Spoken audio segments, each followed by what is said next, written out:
9 chapter कौन सा है? 10, चैप्टर 10 सर्कल वाला चैप्टर है। इसमें सर्कल के क्वेश्चंस हम लोग करेंगे। पहले मैं थोड़ा सर्कल का इंट्रोडक्शन दे रहा हूँ। देखो, if you define circle, what is circle? What is circle? तो उसको डिफाइन करेंगे। Circle is the locus of a point, the locus of a point which move in a plane such that from fixed point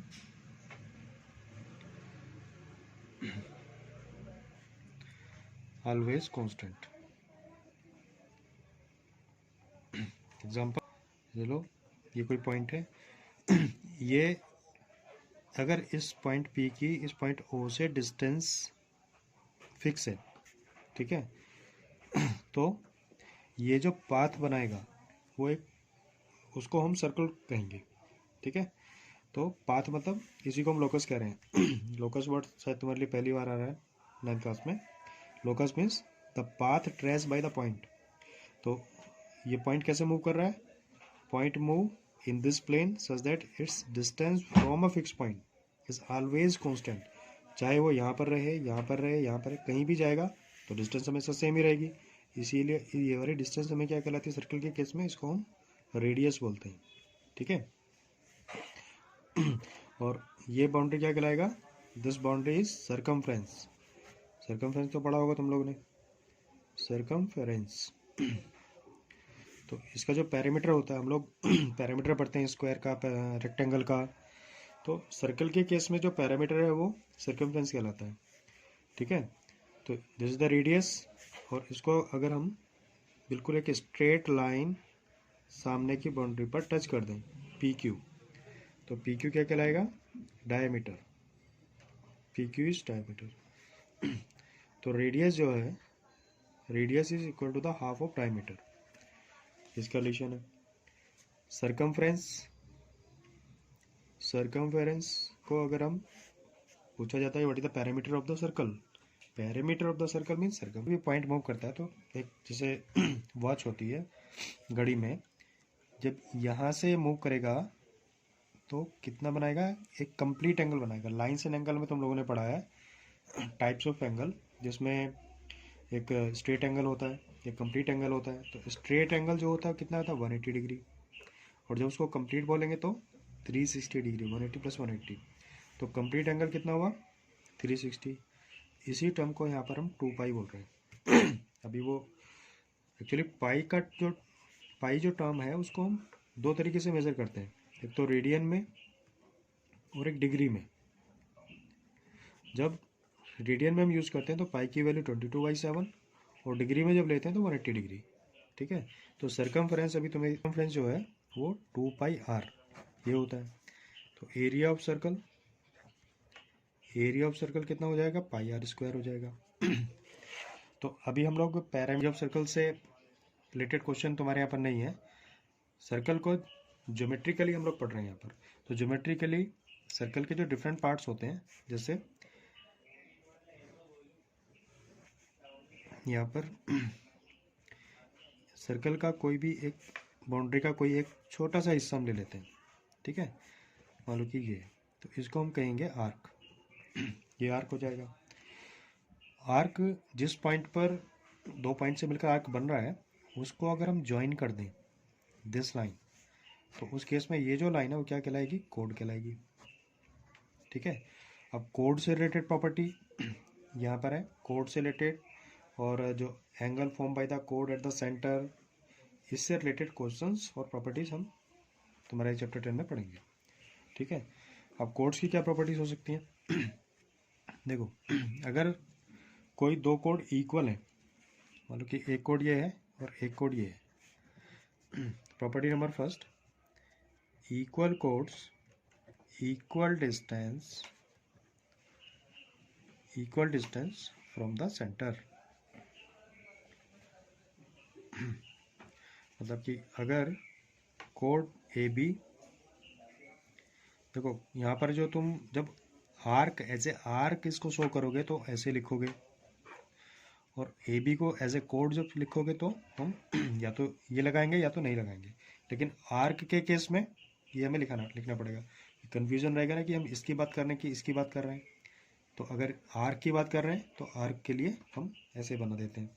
तो अभी हम यहाँ code की बात कर रहे हैं। सेंटर इज दैट अगर ए बी और सी डी इक्वल हैं तो सेंटर से जो उनका डिस्टेंस होगा ये वो भी इक्वल होगा। Then O M equal to O N एक प्रॉपर्टी है, ठीक है। और इक्वल कोड अगर है, इक्वल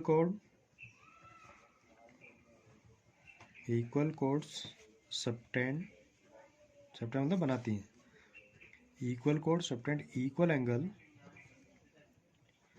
एट द सेंटर। अगर कोड्स इक्वल है तो सेंटर पर इक्वल एंगल बनाएंगी। यहाँ पे हम कर लेते हैं code A B code C D, दोनों कोड्स इक्वल है तो सेंटर पे ये एंगल बनाएगी, ये वाला एंगल बनाएगी। तो इस केस में ये एंगल और ये एंगल आपस में इक्वल होगा। इज दैट इफ कोड A B equals to C D then angle A O B equals to angle C O D. एक प्रॉपर्टी है, ठीक है। लार्जेस्ट कोड जो है, देखो डायमीटर को हम लार्जेस्ट कोड भी कह सकते हैं। तो लार्जेस्ट कोड इज डायमीटर, लार्जेस्ट कोड इज डायमीटर, ठीक है। तो कोड जितनी बड़ी होगी वो सेंटर के उतने नियर होगी। तो लार्जेस्ट कोड इज नियर टू सेंटर और पास थ्रू द सेंटर। तो लार्जेस्ट कोड is near to the centre और पास थ्रू द सेंटर, ठीक है। तो किसी सर्कल के अंदर जैसे जैसे कोड बड़ी होती जाएगी तो वो एक अपने एक्सट्रीम पॉइंट पर पहुंच जाएगी जहाँ से वो वापस छोटा होना शुरू हो जाए, जिसके बाद वो और बड़ा होना ना हो यहाँ पे। तो वो जो लाइन है उस केस में हमारे पास वो डायमीटर कहलाएगा। बाकी सारी कोड्स जो होती है वो डायमीटर से छोटी होती है, ठीक है। इक्वल कोड, अभी हमने जो प्रॉपर्टी पढ़ी, इक्वल कोड are at equal distance from the centre and equal chords are at equal distance from the centre, ठीक है। अब ये कोड्स जो है सेंटर पे जो एंगल बना रही हैं वो एंगल आपस में कॉन्ग्रुएंट होंगे। क्यों कॉन्ग्रुएंट होंगे? उसका रीज़न ये है कि कोड्स तो आपस में इक्वल हैं, ठीक है। और ये जो लाइन है वो क्या है? सर्कल का रेडियस है। सर्कल का रेडियस, तुम सर्कल की बाउंड्री पे कहीं भी खड़े होकर सेंटर की तरफ देखोगे तो सारे डिस्टेंस इक्वल होंगी ना। तो इसलिए ये इसके इक्वल, ये इसके इक्वल। तो कौन सी कॉन्ग्रुएंसी लगी? Side side side. तो दोनों ट्रायंगल कॉन्ग्रुएंस हो गए। कॉन्ग्रुएंस ट्रायंगल के कॉरस्पॉन्डिंग आर्क जो होती हैं वो भी इक्वल होती है, ठीक है। ट्रायंगल कैसे कॉन्ग्रुएंट होगा ये समझ आ गया, क्योंकि अभी हमने प्रॉपर्टी प्रूव करी है। तो अब क्या कह सकते हैं? Arc corresponding to congruence triangle, circle की बात कर रहे हैं, आर इक्वल, ठीक है। अब हम एक डिफरेंट प्रॉपर्टी डिस्कस कर रहे हैं। हमारे पास किसी सर्कल में एक कोई कोड है ए बी। सेंटर से हम कोड ए बी पर अगर परपेंडिकुलर ड्रॉ करेंगे यहाँ से, ठीक है, सेंटर से कोड पर परपेंडिकुलर हमने ड्रॉ किया, तो ये जो परपेंडिकुलर है वो कोड को दो इक्वल पार्ट में डिवाइड करेगा, ठीक है। कैसे डिवाइड करेगा? उसके लिए क्या करो, ओ को ए से ज्वाइन कर दो, ओ को बी से ज्वाइन कर दो। अब यहाँ पर जो ट्रायंगल ए एम ओ और बी एम ओ बन रहे हैं उसको हम कॉन्ग्रुएंस प्रूव कर सकते हैं। कैसे कर सकते हैं? ये वाली साइड इसके इक्वल, क्योंकि रेडियस है, ये कॉमन है, ये 90 डिग्री, ये भी 90 डिग्री। तो कौन सी कॉन्ग्रुएंसी लगी यहाँ पर? नहीं। तो हम इसको क्या करें कि ये जो है इसको डिवाइड करेगी, क्योंकि यहाँ पर जो ट्रायंगल बन रहे हैं वो RHS से इक्वल होंगे। कैसे होंगे इक्वल? देखो ओ ए और ओ बी इक्वल है क्योंकि रेडियस है, radius of circle. O M जो है कॉमन है, और एंगल AMO और BMO दोनों कितने 90 डिग्री हैं, तो इसलिए कौन सी कॉन्ग्रुएंसी लगी, RHS, राइट एंगल हाइपोटेन्यूज इन साइड। देयरफॉर अगर ट्रायंगल कॉन्ग्रुएंस होते हैं तो हम कह सकते हैं by CPCT AM equals to BM। इसका मतलब perpendicular drawn from the centre on the code bisect the code, तो प्रॉपर्टी क्या बनी, perpendicular drawn from the centre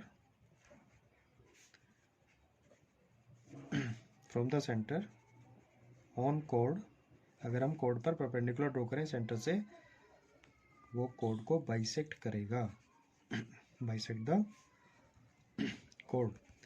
अब इसके कन्वर्ट्स को कैसे समझ सकते हैं हम, the perpendicular bisector of the code must pass through the centre. इसका मतलब क्या हुआ, क्वेश्चन में कई बार ये यूज होता है, तो इसी का जो कन्वर्ट्स हम लेंगे, क्या लिखेंगे, the perpendicular bisector of code, perpendicular bisector of chord of a circle must pass through the center।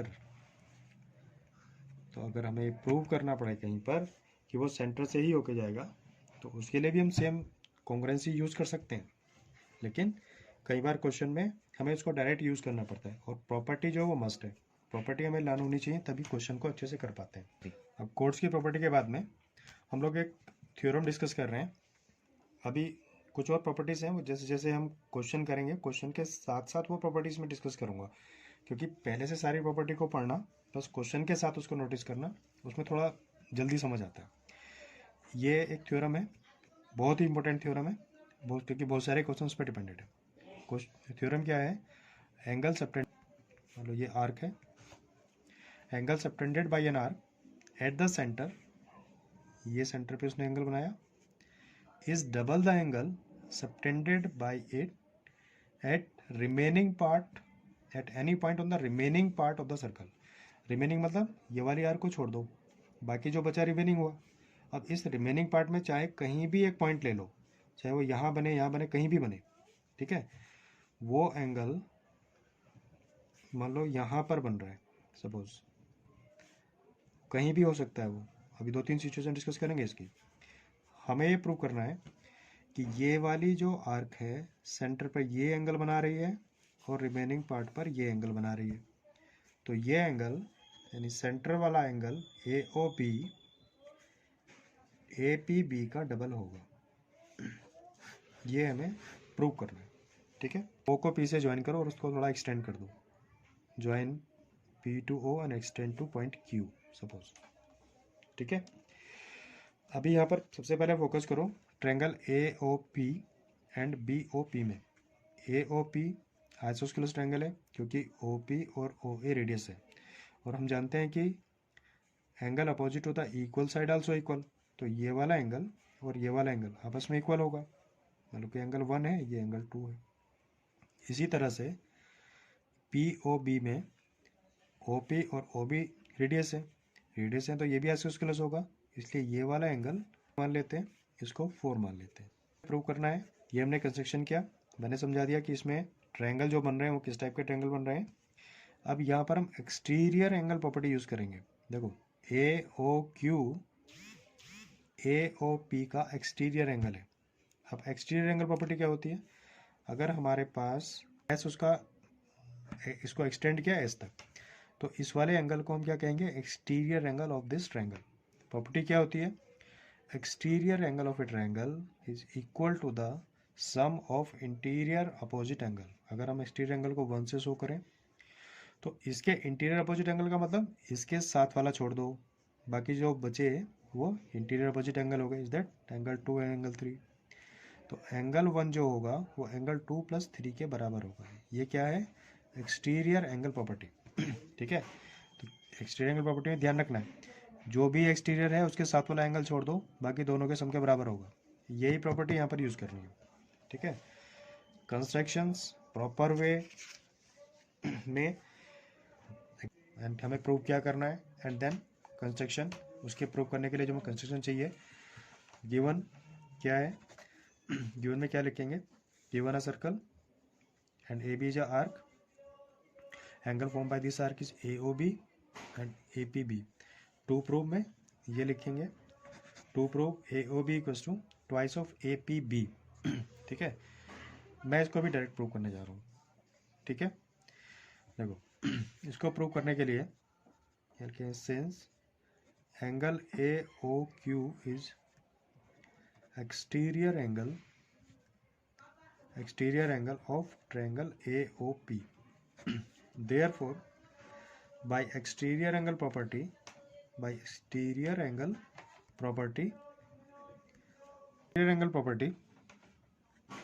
angle AOQ equal to angle OAP plus OPA। ठीक है, ये आ गया। तो OAP प्लस OPB। अभी हमने क्या डिस्कस किया था कि ये आइसोस्केलस ट्रायंगल है। फिर से लिख देते हैं, since triangle AOP is isosceles therefore angle OAPA बराबर होगा। इसलिए अभी इसको बाद में लिखेंगे। AOQ को हम क्या लिख सकते हैं, OAP को O जगह OPO लिख लो क्योंकि दोनों इक्वल है। OPA AOQ को ट्वाइस ऑफ OPA, इसको रिलेशन फर्स्ट मानो। अब यहाँ पर similarly in triangle BOP, triangle BOP में जाओ। अब BOP में एक्सटीरियर कौन है, BOQ, angle BOQ equals to twice of angle BPO। ये डायरेक्ट लिख दिया, इसी की तरह करा है। देखो BOQ ये है, BOQ जो होगा वो एक्सटीरियर एंगल है। BOQ ये प्लस ये इन दोनों के सम के बराबर होगा ना, और ये दोनों आपस में इक्वल है, जैसे हमने यहाँ पे करा। हमने यहाँ पे क्या किया था, AOQ equal to OPA plus OAP। ठीक है, OAP प्लस OPA। अब OAP OPA के इक्वल था, इसलिए हमने OAP की जगह OPA रख दिया। वहाँ पर हम एंगल 1 2 करके मार्क करते हैं तो बच्चों को थोड़ा इजी हो जाता है, क्योंकि वो इसमें आइडेंटिफाई करने में प्रॉब्लम हो जाता है। 1 2 करके भी तुम लोग कर सकते हो। अभी मैं एंगल के नेम लिख रहा हूँ ना यहाँ पे। ठीक है, BOQ equals twice of BPO, relation second. दोनों को ऐड कर दो, ऐड फर्स्ट एंड सेकंड। इसको plus BOQ twice of OPA plus twice of BPO। AOQ और BOQ देखो, AOQ प्लस BOQ इसको ऐड करेंगे तो क्या आएगा, AOB। यहाँ से 2 कॉमन ले लो, OPA प्लस BPO, तो AOB इक्वल टू OPA ये हो गया, OPB ये वाला, दोनों को ऐड किया तो क्या बन गया, APB, ट्वाइस ऑफ APB। ये हमें प्रूव करना था। ठीक है, क्वेश्चन में ध्यान क्या रखना है, थ्योरम में कि उसने क्या बोला है कि कोई भी आर्क है, ये जो आर्क है वो रिमेनिंग पार्ट में कहीं भी बना सकती है। तो तुम्हारा जो पॉइंट P है वो यहाँ भी हो सकता है, यहाँ भी हो सकता है, यहाँ भी हो सकता है, यहाँ भी हो सकता है, आर्क भी बड़ा हो सकता है। ठीक है, तो अभी सपोज हमारा आर्क ये है, क्योंकि अभी क्या डिस्कस किया था, लार्जेस्ट कॉर्ड इज डायमीटर। तो अभी आर्क ये हो गया ना, तो ये वाली आर्क सेंटर पे कितना एंगल बना रही है, ये एंगल बना रही है। इसको क्या कहेंगे, straight angle which is 180 degree. तो AOB कितना हुआ, 180 डिग्री। अब ये वाली आर्क रिमेनिंग पार्ट पे क्या बना रही है, ये बना रही है। तो यहाँ पर जो एंगल बनाएगी वो इसका हाफ बनाएगी ना, तो ये 180 है तो कितना हुआ, 90। तो ये एक नई प्रॉपर्टी हमें याद रखनी है। इसी थ्योरम के अकॉर्डिंग हमने, क्योंकि वहाँ पे ये जरूरी थोड़ी कि आर्क उतना ही लें हम, आर्क तो उससे भी ज़्यादा भी, इससे भी ज़्यादा हो सकता है। मतलब कि आर्क अब तुम्हारे पास ये हो गया, अभी आर्क ये वाला आर्क हम ले रहे हैं। ठीक है, तो ये वाला आर्क कितना बनाएगी। ठीक है, अब यहाँ पर एंगल हम देखेंगे। तो यहाँ पर अगर लार्जेस्ट कॉर्ड जो है वो, या लार्जेस्ट आर्क जो है वो सेंटर पर एक स्ट्रेट एंगल बनाती है, तो रिमेनिंग पार्ट पे उसका हाफ बनाएगी अकॉर्डिंग टू दिस प्रॉपर्टी। इसको भी हम अगर प्रूव करना है तो सेम प्रॉपर्टी से प्रूव कर सकते हैं, अभी अभी जैसे हमने प्रूव किया वैसे ही इसको प्रूव कर सकते हैं, ठीक है। लेकिन ज़रूरत नहीं है, तुम प्रॉपर्टी यूज़ कर सकते हो। तो यहाँ पर कितना 180 बनाया, तो यहाँ पर कितना बनाएगी 90 बनाएगी। इसको कैसे याद रखना है, इसको याद रखना है angle in the semicircle, angle in the या triangle on the in the semicircle is angle in the semicircle is right angle. इसको इस तरह से याद कर सकते हैं, ठीक है। अभी ये थ्योरम को स्टडी करना है, इसके बाद जो और भी बहुत सारी प्रॉपर्टीज़ हैं वो क्वेश्चन के साथ साथ मैं डिस्कस करूँगा। क्वेश्चन के साथ में प्रॉपर्टीज़ हम लोग डिस्कस करेंगे, क्योंकि वो अगर उस तरह से हम करेंगे तो जो क्वेश्चंस हैं और प्लस प्रॉपर्टी कैसे यूज़ करनी है वो हमें क्लियर हो जाएगा। तो अभी के लिए हम ये वाली थ्योरम यहीं पे बनाकर कुछ आगे क्वेश्चन डिस्कस करूँगा। उन क्वेश्चन के बाद नेक्स्ट वीडियो में हम जो इम्पोर्टेंट क्वेश्चंस हैं जो कि according to the concept and कौन कौन सी प्रॉपर्टीज़ यूज़ हो रही हैं उसके हिसाब से हम करेंगे। Next property, equal code and the distance from the centre. इससे पहले हमें इसके एक कॉन्सेप्ट समझना पड़ेगा। देखो, मान लो ये कोई पॉइंट P है और ये एक लाइन सेगमेंट है, ठीक है। लाइन सेगमेंट पे इन्फाइनेटली पॉइंट हो सकते हैं, मतलब कि कोई पॉइंट ये है, इन्फाइनेट पॉइंट हो सकते हैं लाइन सेगमेंट पर। तो वो सारे पॉइंट हमने कुछ पॉइंट उसमें से ले लिए and join this point two the point P। Point P को लाइन पे जो पॉइंट्स हैं उनसे हमें ज्वाइन करना है, ठीक है। तो ज्वाइन ऑल द पॉइंट्स, इससे ज्वाइन करो, इससे ज्वाइन करो, इससे ज्वाइन करो, ये पॉइंट पॉइंट पॉइंट और भी जो पॉइंट्स हैं हम सबको ज्वाइन करेंगे। Point two P you will get infinitely line segment as PL1, PL2, PL3, PL4, PL5, PL6 and so on. इस तरह सारे के सारे हमें लाइन सेगमेंट मिलेंगे। यहाँ पर इन्फाइनेट लाइन सेगमेंट मिलेंगे क्योंकि लाइन के ऊपर हम इन्फाइनेट पॉइंट ले सकते हैं, ठीक है। विच of this is the distance of AB from P। इसमें से हम किस पॉइंट को, क्योंकि एक्चुअली डिस्टेंस तो सारी है, तो अभी हमारा क्वेश्चन क्या है यहाँ पर, which of this is the distance of AB from P। यहाँ पर out of this line segment the perpendicular from P to AB namely PM, इसको PM मान लो, also different. These are the distance of different point of point P from line AB. Segment, जो जितने भी line segment हमने यहाँ पे P से लाइन AB पर ड्रॉ किए हैं, all is the distance of the point P from this line AB, ठीक है। मैथमेटिक्स में we define this least length PM, ये जो है लीस्ट लेंथ है, least length PM to the distance of AB from P। Mathematics में हम इस लाइन को बोलेंगे this is the PM, least distance of point P from AB, ठीक है।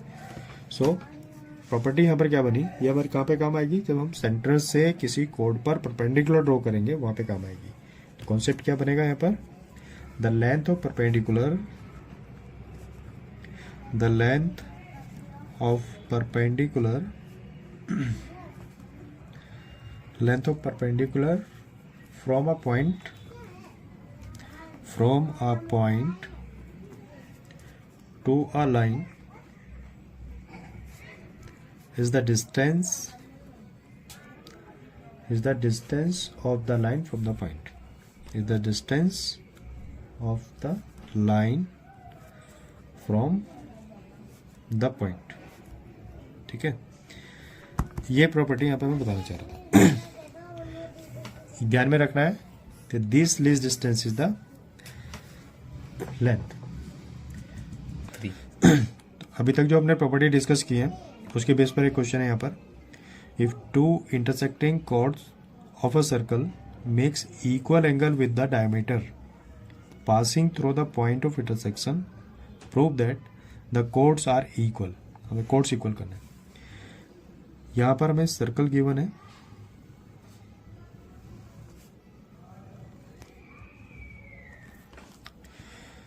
दो इंटरसेक्टिंग कोड्स हैं सर्कल के अंदर जो इक्वल एंगल बनाती है डायमीटर के साथ में। मान लो ये डायमीटर है,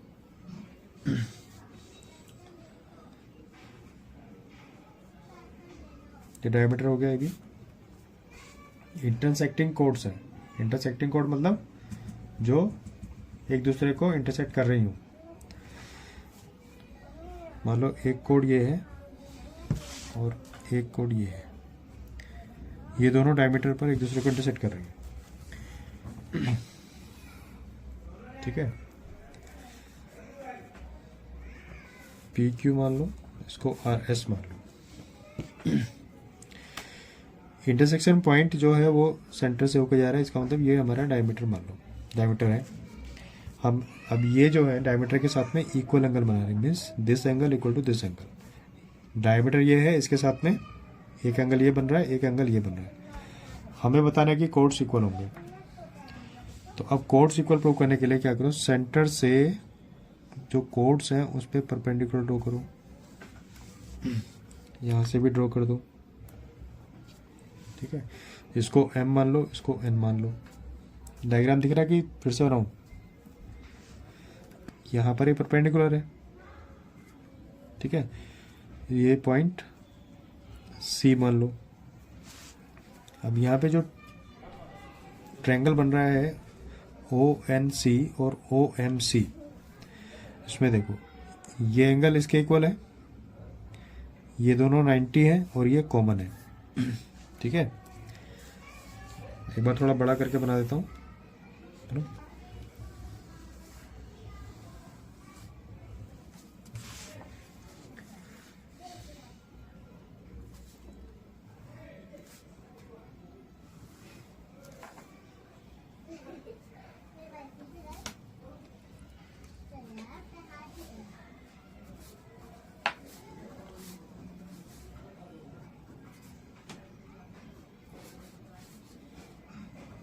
पी क्यू आर एस और यहाँ पर ये सी पॉइंट मान लो। ओ से हमने परपेंडिकुलर ड्रॉ किया, यहाँ पर, यहाँ से ही परपेंडिकुलर ड्रॉ करो। In triangle O N C and triangle O M C, इन दोनों ट्रायंगल में O C is O C, मतलब ओ सी कॉमन है। Angle O C N equal to angle O C M given है, क्योंकि code diameter के साथ equal angle बना रही है। Angle O N C equal to angle O M C, each 90 degree. Angle side, therefore by angle side triangle O N C is congruence to triangle OMC। दोनों triangle congruence हो गए। अगर दोनों congruence हैं तो हम लोग CPCT यूज कर सकते हैं, corresponding part of congruence triangle. By CPCT हमें क्या चाहिए, हमें ON को OM के बराबर हमने यहाँ पर प्रूव कर दिया। ठीक है, ON क्या है, ON है सेंटर से कोड PQ की डिस्टेंस, और OM क्या है, सेंटर से कोड RS की डिस्टेंस। यानी कि दोनों कोड इक्वल डिस्टेंस पर हैं। प्रॉपर्टी क्या थी, इक्वल कोड आर एट इक्वल डिस्टेंस। ठीक है, since we know that equal chords are at equal distance centre from centre, therefore PQ equal to RS। ये हमें शो करना था। तो इसको शो करने के लिए क्या किया हमने, ये हमें क्वेश्चन में गिवन है कि दो कोड्स हैं, दोनों इंटरसेक्ट करती हैं विद इन द सर्कल। ठीक है, और दोनों कोड्स डायमीटर के साथ में इक्वल एंगल बना रही हैं, मतलब कि ये वाला एंगल और ये वाला एंगल गिवन है कि इक्वल है। हमने क्या किया, यहाँ पर सेंटर से कोड्स पर परपेंडिकुलर ड्रॉ किया, ON एंड OM। उसके बाद हमारा पर्पस क्या था कि अगर हम ये प्रूव कर दें कि ये दोनों कोड सेंटर से इक्वल डिस्टेंस पर हैं, हमारा पर्पस था ये प्रूव करना। क्योंकि अगर दो कोड्स या कोई भी कोड्स सेंटर से इक्वल डिस्टेंस पर होती हैं तो तभी हो सकता है जब दोनों कोड आपस में इक्वल हो। हमें प्रूव करना था कि कोड इक्वल है कि नहीं है। कोड इक्वल है तो सेंटर से इक्वल डिस्टेंस पर होंगी, तो उसके लिए हमने ये ट्रायंगल को कॉन्ग्रुएंस प्रूव किया और सीपीसीटी की हेल्प से प्रूव किया कि ON और OM इक्वल होंगे। यहाँ पे प्रूव हुआ कि दोनों कोड्स इक्वल डिस्टेंस पर हैं। अगर कोड्स इक्वल डिस्टेंस पर हैं then we can use the property equal कोड are at equal distance from the centre. 3 next question, if a line intersect two concentric circle with centre O at A, B, C and D, prove that AB equal to CD। यहाँ पर क्या है, एक line है, दो concentric circle को intersect कर रही है। कॉन्सेंट्रिक मतलब जिनका सेंटर एक ही हो। एक सर्कल ये ले लो, ये किसके इंटीरियर में बना लेते हैं, ये हो गया। अब एक लाइन है जो दोनों को इंटरसेक्ट कर रही है। Line intersect two concentric circle, मान लो कि वो ये है। किस किस पॉइंट पे कर रही है, A, B, C, D। A, B, C और D पर इंटरसेक्ट करती है। सेंटर से कोड पर परपेंडिकुलर ड्रॉ करो। ठीक है, अभी अभी जो प्रॉपर्टी डिस्कस की थी उसको यूज कर रहे हैं। मान लो कि ये M है। ठीक है, the line drawn from the centre perpendicular to the code is bisect the code. ये प्रॉपर्टी हमने डिस्कस की थी। सेंटर से कोई लाइन परपेंडिकुलरली कोड के ऊपर ड्रॉ की जाती है तो वो कोड को बाइसेक्ट करता है। ठीक है, तो क्या लिखेंगे, draw a line perpendicular on code from centre. Centre से OM is perpendicular to BC as well as AD, क्योंकि जो O है वो दोनों का सेंटर है ना, इसलिए। ठीक है, and we know that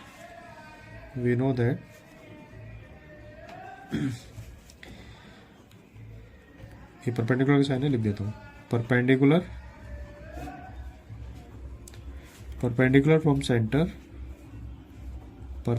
from center on the code bisect the code यानी कि सेंटर से यहाँ पर परपेंडिकुलर ड्रॉ करेंगे तो वो कोड को बाइसेक्ट करेगा। अगर बाइसेक्ट करेगा तो हम कह सकते हैं कि BM इक्वल टू CM, एक first solution. And for outer circle के लिए जिसका कोड AD है, लेकिन also AM equal to DM। ठीक है, हमें क्या प्रूव करना है, हमें प्रूव करना है कि AB इक्वल टू CD, ये प्रूव करना है। तो AB प्लस BM लिख सकते हैं, उसको लिख दो AB प्लस BM।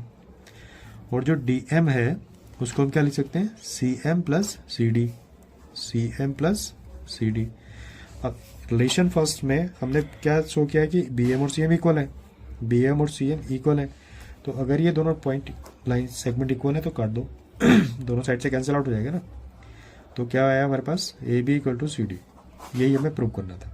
ठीक है, next question, girls A, B, C are playing a game by standing on a circle if radius 5 centimetre drawn in a park. Metre का एक सर्कल है वो उसकी बाउंड्री पे कहीं। क्वेश्चन नंबर 3 एनसीईआरटी का क्वेश्चन है।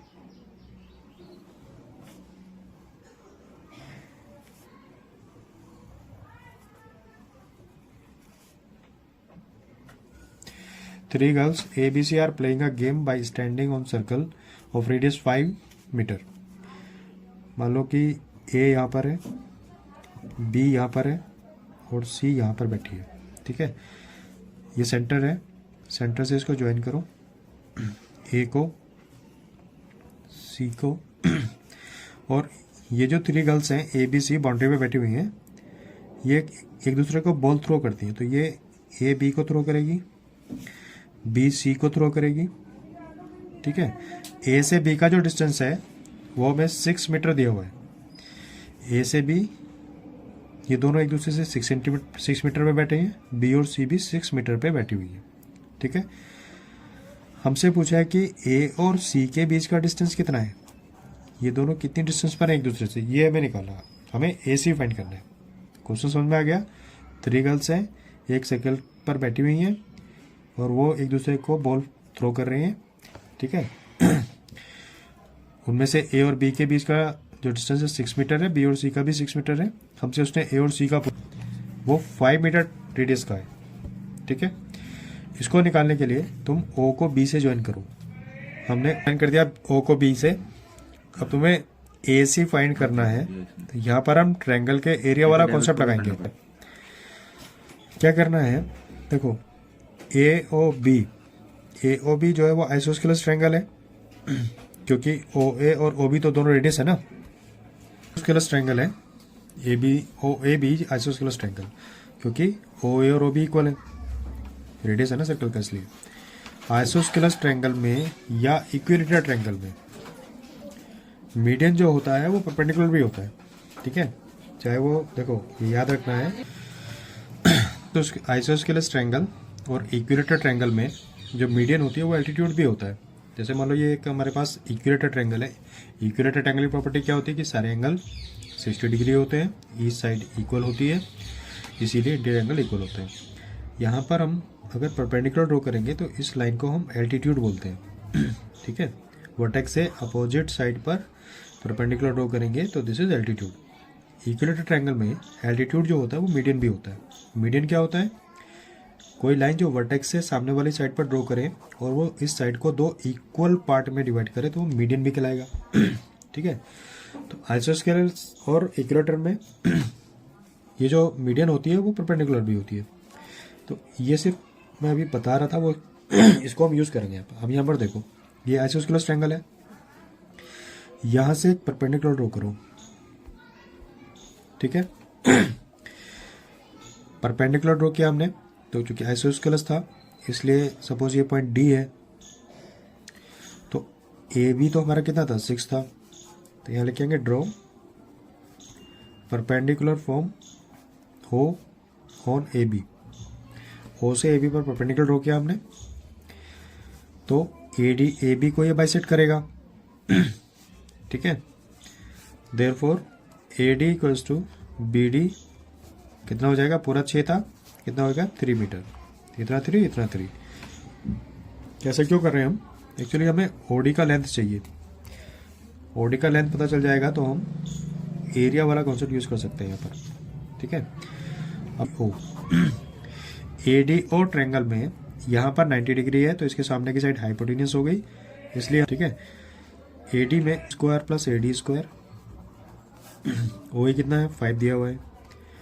ओ डी हमें फाइंड करना है, ए डी 3 है, 5 का स्क्वायर 25 और यहाँ पे 3 का स्क्वायर 9, उसको इधर लेके आओ, इधर ट्रांसफर कर लो, इसी स्टेप में कर लिया हमने। ओ डी स्क्वायर 25 माइनस 9 कितना आएगा 16, O D square. Therefore O D is under root 16 which is 4। O D 4 meter आ गया, ठीक है। अब निकालना है now area of triangle A O B क्या होगा, half into base into height, इसीलिए हमने ओडी फाइंड किया था। हाफ ए बी उसने दिया हुआ 6 मीटर है, ओडी कितना आया हमारा 4 आया, 2 2 जा 4, 6 2 जा 12 मीटर, 12 मीटर स्क्वायर। इसका एरिया 12 मीटर स्क्वायर आया। अब इस ट्रायंगल के एरिया को फिर से यूज करेंगे। इस बार हम क्या करेंगे, ये जो ए और सी के बीच का डिस्टेंस था इसको भी तो ये वाला रेडियस परपेंडिकुलर बाइसेक्ट करा, क्योंकि A C is also the कोड। क्या लिखेंगे, सिंस ए सी इज कोड of circle and O B is perpendicular to A C, तो यहाँ पर ये बाइसेक्ट करेगा। इसको जो है ई मान लो, ये ई पॉइंट हो गया, ठीक है। लेकिन वो ट्रायंगल ओ ए बी के लिए जो ए ई है, ये ए ई वो मीडियन का काम करेगा, वो परपेंडिकुलर होगा, ठीक है। और इसको बेस मान लेते हैं, मीडियन नहीं वो परपेंडिकुलर है, यानी क्या है since A E perpendicular to O B, ठीक है। तो इस बार again area of triangle A O B area चूँकि हमें पता है तो इस एरिया को यूज़ करेंगे, लेकिन इस बार हम half into base O B को लेंगे, ओ बी, और हाइट क्या लेंगे, ए ई। ठीक है, फ़ायदा क्या होगा उससे, ए ई आ जाएगा हमारा। ओ बी हमें पता है क्योंकि वो रेडियस था, two A E equals to 12। तो ए ई बराबर 12 मल्टीप्लाई 2/5, 12 टू जा 24, 24/5। तो ए निकालेंगे, 5 4 जा 20, 0.58 जा 40। ए ई आए 4.8 मीटर। हमें चाहिए ए सी, तो ए सी कितना होगा, ए ई का डबल होगा, मतलब 4.8 का डबल कितना आया, 9.6 मीटर। तो distance between A and C is 9.6 metre. इस टाइप के क्वेश्चन में हमने कोड की प्रॉपर्टी यहाँ पर यूज़ हुई, ट्रायंगल की प्रॉपर्टी यहाँ पर यूज़ हुई। ठीक है, कैसे कैसे हमने लिया उसको ध्यान से समझना है। और सेम इसी टाइप का एक नेक्स्ट क्वेश्चन और है, उसमें इसमें डिफरेंस क्या है एक्चुअली। देखो जैसे question number, circular park of radius 20 metre, 3 boys A B C are sitting at equal distance. और पहले वाले क्वेश्चन में उसने ये नहीं बोला था कि इक्वल डिस्टेंस पर बैठे हैं इसलिए हमने उसको इस तरह से माना। अब फोर्थ क्वेश्चन में बोला कि 20 मीटर रेडियस वाले सर्कुलर पार्क पर 3 बॉयज इक्वल डिस्टेंस पर बैठे हुए हैं। ठीक है, तो क्वेश्चन नंबर 3 जो अभी हमने किया, जिसमें 3 गर्ल्स एक सर्कुलर पार्क पे बाउंड्री पे बैठी थी। अभी यहाँ पर एक सर्कुलर पार्क है, 3 boys A B C are sitting at equal distance on the boundary of park, each have a toy telephone to talk each other, find the length of the string of each. मान लो एक यहाँ पर बैठा है, एक यहाँ पर है, एक यहाँ पर है। एक्चुअली तीनों इक्वल डिस्टेंस पर है, तो तीनों इक्वल डिस्टेंस पर है, तो इन तीनों पॉइंट को ज्वाइन करने पर हमारे पास इक्विलेटरल ट्रायंगल बनेगा। क्यों? क्योंकि ये वाली आर्क और ये वाली आर्क और ये वाली आर्क, 3 आर्क्स है ना यहाँ पे, ये तीनों आर्क इक्वल हैं। तो इक्वल आर्क्स अगर होंगी तो उनके कॉरस्पॉन्डिंग जो कोड होंगी वो भी आपस में इक्वल होंगी। कोड मतलब जैसे हमने ये वाले ए को बी से ज्वाइन किया, बी को सी से ज्वाइन किया और ए को सी से ज्वाइन किया। A B C equal distance पर है, इसलिए ए बी बी सी और सी है। ये हमें इसका लेंथ बताना है कि उनके हाथ में टॉय फोन है, स्ट्रिंग से ये से बात कर रहा है, ये से बात कर रहा है, ये से बात कर रहा है। तो जो स्ट्रिंग की लेंथ है in the form of this triangle A B C, वो हमें फाइंड करना है। और रेडियस सर्कल का कितना है, 20 दिया हुआ है। ये मान लो सेंटर है, यहाँ से इसको ज्वाइन कर दो, ये 20 हो गया। सेंटर को तीनों वर्टेक्सेस से ज्वाइन करो। यहाँ पर हम ट्रायंगल का कॉन्सेप्ट यूज करने वाले हैं ऐसे। ठीक है, ओ सेंटर है, रेडियस कितना है, 20 मीटर। 20 मीटर यहाँ से परपेंडिकुलर ड्रॉ करो, पी यहाँ भी परपेंडिकुलर ड्रॉ करो, क्यू यहाँ भी परपेंडिकुलर ड्रॉ करो, आर। ठीक है, यहाँ पर 3 ट्रायंगल अंदर बन रहे हैं। कौन कौन से, बी ओ सी, ए ओ सी और ए O B.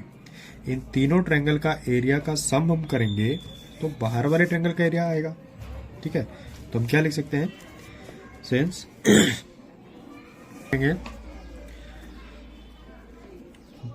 Join A B and C and draw perpendicular from center on BC, AC and AB। ये लिख देंगे यहाँ पर, since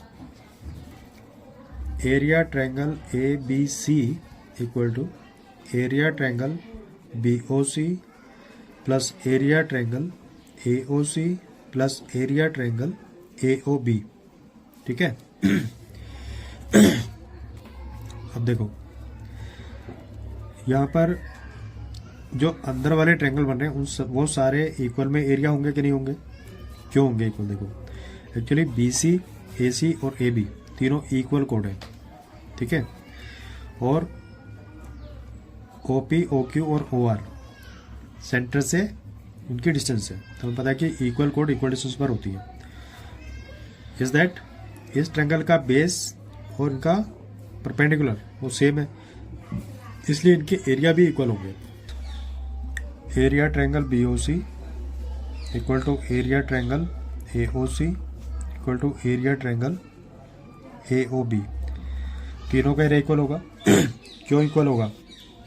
actually half into base into height ये एरिया होता है ना, और इसका भी half into base into height, इसका एरिया भी half into base into height. Equal इसलिए होगा क्योंकि AB BC और AC आपस में इक्वल है, इसलिए OP OQ और OR भी इक्वल होंगे, इसलिए तीनों का एरिया इक्वल होगा। ठीक है, तब हम एरिया ट्रायंगल ABC को किसी भी एक ट्रायंगल का 3 गुना लिख सकते हैं, तो 3 मल्टीप्लाई एरिया ट्रायंगल BOC। एक ये रिलेशन बना हमारे यहाँ। ठीक है, अब ABC क्या है? इक्विलेटर ट्रायंगल है। ठीक है, इक्विलेटर ट्रायंगल का एरिया क्या होता है? Area of equilateral triangle is √3/4 into side square. 3 into इसका एरिया हो जाएगा half into base into height, ये एरिया हो जाएगा। ठीक है, साइड AB है उसकी हमें निकालनी है, √3/4 multiply AB square equal to 3/2। BC हमें निकालना है। ठीक है, BC इंटू OP। अभी हमारा पर्पस क्या है? हमें ये OP फाइंड करना है इस वाले ट्रायंगल से। ठीक है, तो मान लेते हैं let side AB equal to A, let side AB equal to A, therefore BP equal to PC equal to A/2, मतलब कि ये वाला पार्ट A/2 हो जाएगा। एक्चुअली हमें OP फाइंड करना है, इस वाले ट्रायंगल से पाइथागोरस यूज करेंगे।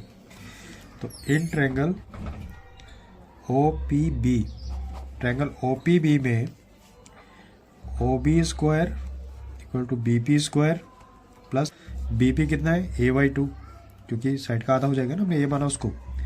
OP square 400 minus A²/4 equal to OP square. Therefore OP कितना आया? √400 माइनस A²/4। ये हमने OP निकाल लिया। ठीक है, अब इस OP को हम यहाँ पर यूज करेंगे। ठीक है, फ्रॉम सेकेंड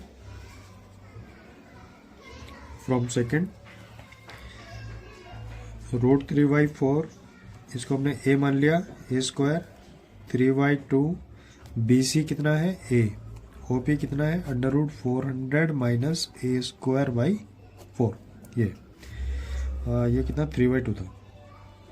ठीक है, दोनों साइड हमें रूट मिल रहा है। यहाँ पर स्क्वायरिंग बोथ साइड कर देते हैं, स्क्वायरिंग बोथ साइड। दोनों साइड का स्क्वायर करेंगे, साइड करेंगे तो √3/4 कर दो, यहाँ पे बचा √3/4A plus 3/2 √400 minus A²/4। Squaring both side, इधर भी इधर भी। कितना आएगा?